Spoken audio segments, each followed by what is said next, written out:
دیکھیں، دین کا غالب ہونے کا مطلب یہ ہے کہ اسلام کو عزت مل جائے، مسلمان علل اعلان عبادت کر سکیں، حج عمرہ کر سکیں، اور جتنے بھی شریعت کے حکام ہوں ان کو پورا کرنے میں کوئی رکاوٹ نہ ہو، اور کفر مغلوب ہو جائے، کافر مسلمانوں کے تابع ہو جائیں۔ تو یہ غلبہ ایک دفعہ ہو چکا ہے خلفائے راشدین کا دور گزرنے کے بعد، جب بادشاہتیں یا مسلمان حکمران پھیلے ہیں دنیا میں، تو ایسا دور آیا ہے کہ یعنی مسلمان خلیفہ کو اس کی پرواہ نہیں ہوتی تھی کہ بارش کا یہ بادل جو ہے برسے گا کہاں۔ وہ کہتے تھے کہ جہاں بھی برسے گا اس کا خراج اور ٹیکس ہم ہی کو ملے گا۔ تو آباد دنیا پہ، اتنی بڑی دنیا پہ مسلمانوں کی حکومت قائم ہو چکی ہے۔ احادیث سے پتہ چلتا ہے کہ دوسری دفعہ جو غلبہ ہوگا، جو پہلے سے بھی زیادہ ہوگا، وہ حضرت عیسیٰ علیہ السلام کے دور میں ہوگا، کہ اللہ تعالیٰ نے رسول اللہ صلی اللہ علیہ وسلم کی دین کو علی وجہ الکمال پوری دنیا میں غالب کرنے کے لیے، اور اس دین کی پوری طرح سے تکمیل کے لیے اللہ نے حضرت عیسیٰ علیہ السلام کا انتظام کیا ہے، اور ان کا نزول ہوگا، اور حضرت مہدی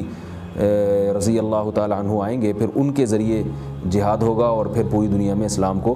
دوبارہ سے غلبہ نصیب ہوگا، جو پہلے والے غلبے سے بھی زیادہ طاقتور اور قوی ہوگا۔ یہ بات بھی ہے کہ ایک حد تک یہ تفسیر بھی کی گئی ہے کہ دلائل کی دنیا میں غالب رہے گا، مگر راجح بات یہی ہے کہ صرف دلائل کی حد تک نہیں، دلائل کی حد تک تو اسلام ہمیشہ سے غالب رہا ہے۔ اب اسلام اور غیر اسلام کا جب بھی آپ ان دونوں کو کمپیئر کریں گے تو اسلام ہی کے دلائل مضبوط ہوں گے۔ یہ حقیقت میں بھی غلبہ ہے، یعنی حقیقت میں بھی غلبہ ہوگا، اس کا قرآن کی طرف اشارہ ہے۔ اس میں یعنی قرآن نے جو وضاحت کی ہے وہ اس بارے میں کی ہے کہ لیظہرہ علی الدین کلہ، تمام دینوں پر غالب آ جائے، یعنی اسلام کو عزت مل جائے اور غیر مسلمان حکومتوں کے تابع ہو جائیں۔ یہ مطلب ہے غلبے کا۔ لیکن پہلا مقصد تو ہے دین کو غالب کرنا، اس پہ قرآن مجید کی کئی آیات شاہد ہیں، کیونکہ اسلام کو عزت ملتی ہے تو پھر دوسرا مقصد خود بخود حاصل ہوگا۔ یہ بہت ہی مشکل ہے کہ اسلام دنیا میں حقیقی معنوں میں غالب ہوئے بغیر پھیل جائے اور سارے غیر مسلم خود بخود اسلام قبول کر لیں، اس لیے کہ دنیا خیر اور شر کا نام ہے۔ بہت سارے غیر مسلم تو اپنی مرضی سے اسلام قبول کریں گے، اور بہت سارے ایسے ہوں گے جن کو اسلام سمجھ میں ہی نہیں آئے گا جب تک کہ اسلام دنیا میں حقیقی معنوں میں غالب نہ ہو جائے۔ جیسے حضرت ابو سفیان تھے، جب تک مکہ فتح نہیں ہوا تھا، کتنے ذہین تھے، کتنے سمجھدار تھے، مگر اسلام ان کی سمجھ میں نہیں آیا۔ جب اسلام غالب ہوا اور مکہ بزور شمشیر فتح ہوا ہے اور رسول اللہ صلی اللہ علیہ وسلم حاکم بن کے گئے ہیں، تو ابو سفیان نے بھی اسلام قبول کیا اور بتایا کہ مجھے یعنی اس جو ہے نا اسلام کے غلبے کے بعد مجھے اللہ نے اسلام کے بارے میں شرح صدر نصیب کیا ہے۔ تو ایسا بھی ہوتا ہے کہ بہت سارے غیر مسلم جب ہی اسلام قبول کریں گے جب اسلام کی حکومت ہوگی۔ اس کا یہ مطلب نہیں ہے کہ آپ تلوار کی طاقت سے کسی کو مسلمان بنا سکتے ہیں، تو جائز نہیں ہے اسلام میں، لیکن یہ ہے کہ ہماری اولین ذمہ داری ہے کہ ہم اسلام کو دنیا میں غالب کرنے کی کوشش کریں، جو بھی اس کے جائز ذرائع ہیں۔ ہر جگہ تلوار سے نہیں ہوتی بات، دعوت سے بھی ہوتا ہے، تبلیغ سے بھی ہوتا ہے، اور بعض جگہ تلوار بھی چلتی ہے۔ تو جہاں جس موقع پہ شریعت نے ہمیں جو حکم دیا ہے اس وسائل اور ذریعے کو استعمال کر کے اسلام کو دنیا میں غالب کریں، اور ساتھ ساتھ اس کی بھی کوشش کریں کہ غیر مسلم بھی مسلمان ہو جائیں۔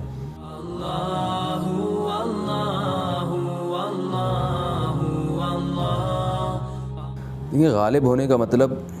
مختصر لفظوں میں یہ ہے کہ اسلامی حکومت ہو،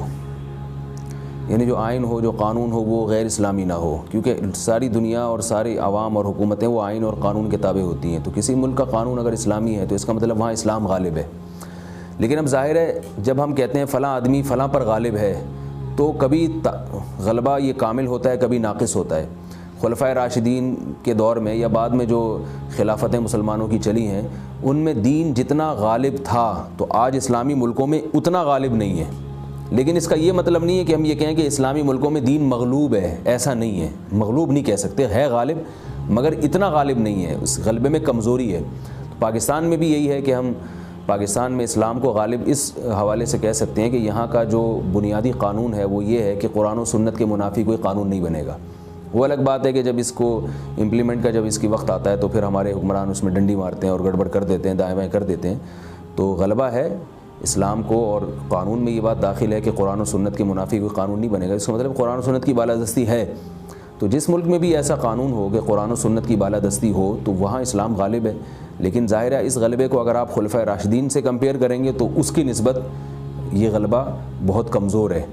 ویسا غلبہ نہیں ہے۔ آپ کہنا یہ چاہ رہے ہیں کہ ایک ملک ایسا ہے جس میں سب خواتین پردہ کرتی ہیں، مرد سب نماز پڑھتے ہیں، مگر قتل و غارت عام ہے اور کرپشن بہت زیادہ ہے اور قانون کی کوئی پابندی نہیں کرتا، حکمرانوں کے لیے الگ اصول ہیں اور عوام کے لیے الگ اصول ہیں، اور ایک ملک ایسا ہے جس میں صرف بے پردگی ہے، یعنی اس معاملے میں وہ اسلام کو فالو نہیں کرتے، لیکن باقی چیزوں میں وہ بہت نیک ہیں، پرہیزگار ہیں. تو دیکھیں یہ کہا جائے گا، پہلی بات تو یہ کہ ملک کا بنیادی قانون کیا ہے یہ دیکھا جاتا ہے. بے پردگی یہ تو ایک اسلام کا ایک جزوی حکم ہے، پورا اسلام یہ نہیں ہے. اسلام میں یہ بھی ہے کہ انصاف ہو، بڑے اور چھوٹے میں تفریق نہ ہو، قانون میں بادشاہ اور رعایا میں فرق نہ کیا جاتا ہو، قتل و غارت نہ ہو، اللہ تعالیٰ زمین میں فساد کو پسند نہیں کرتے. تو بہت سارے احکام میں سے ایک حکم ہے بے پردگی. کسی ملک کا اگر بنیادی قانون اسلام ہے، پھر اس میں اگر بے پردگی ہے تو ہم یہ کہتے ہیں کہ اس ملک میں اسلام غالب ہے، مگر اسلام کا یہ والا حکم مغلوب ہے. اور کسی ملک میں اگر سرے سے اسلام قانون کے طور پر ہے ہی نہیں تو وہاں جتنی بھی خیریں ہوں گی تو وہ خیریں اسلام کی وجہ سے نہیں ہیں، وہ خیریں ہم یوں کہیں گے اسلام کے احکام یہاں غالب ہیں. جیسے عدل و انصاف ہے، قتل و غارت نہیں ہے، تو اسلام کی جو جزیات ہیں ان کو انہوں نے لیا ہے. یہاں اللہ